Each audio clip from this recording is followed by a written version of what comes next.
Good Thursday morning, everybody. What is this? August 1st? Holy crap!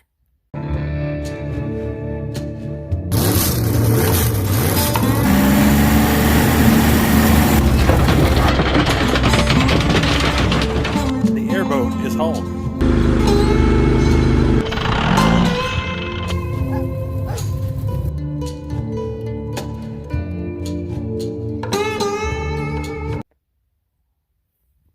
Anyway, beautiful morning this morning, about 50 degrees. Heavy dew last night, so that's good for getting the second crop to grow. It's not good for getting second crop to dry, or new seeding to dry. I have some new seeding down at Squatch 253s. Video cutting that coming shortly here. Making a little bit of a jump in the videos today because I'm not sure how much video I can do tomorrow. So we're out here this morning. Quick view of the garden here. This is, we planted this a month late.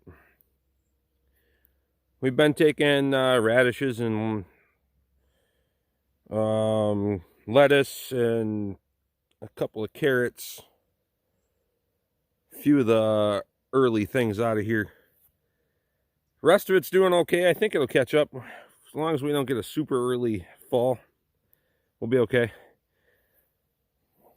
Full disclosure, I didn't do this. I did this. Put the fence in. Looks good. I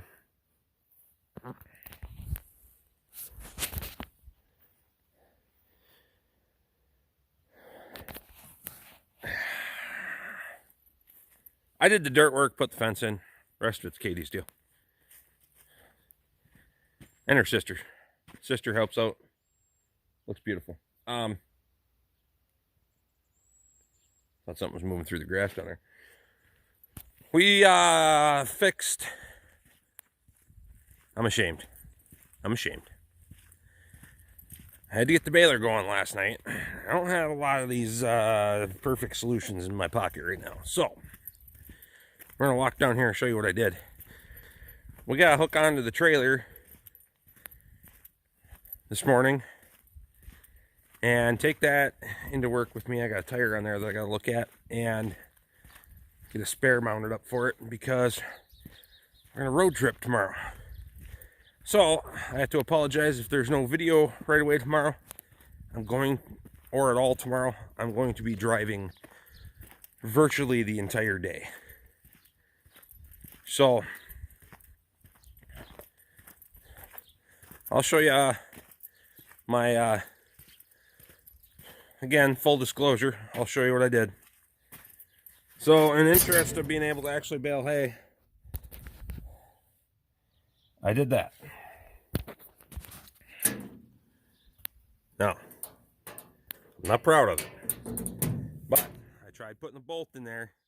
As you can see from the threads in the end, I tried putting the bolt in there to hold that on. It won't hold it. The shaft is worn enough that that sprocket can walk back and forth just a little bit, it can wobble. Loosens that bolt up, drives it right out. So, I know that's not the right way to do this, but I need to finish out the season and jerk that roller out of there. You can hold me responsible on here, saying it on video. Squatch 253 is going to be on my stuff like stink on, but whatever. He's just better at editing than I am, if you know what I mean. We did, I did put a new piece of number 60 roller chain in there. And things line up much better than they did before.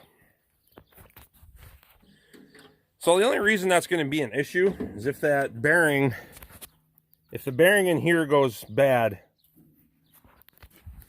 that's when I'm going to have an issue.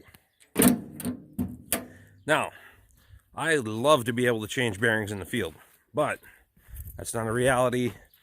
In that case, if this bearing goes out this year, it is what it is.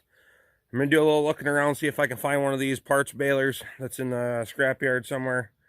Just jerk the whole roller assembly out of it, the sprocket assembly, and whatever other parts I could find. that I may or may not need. If I could find a parts baler, that'd be perfect.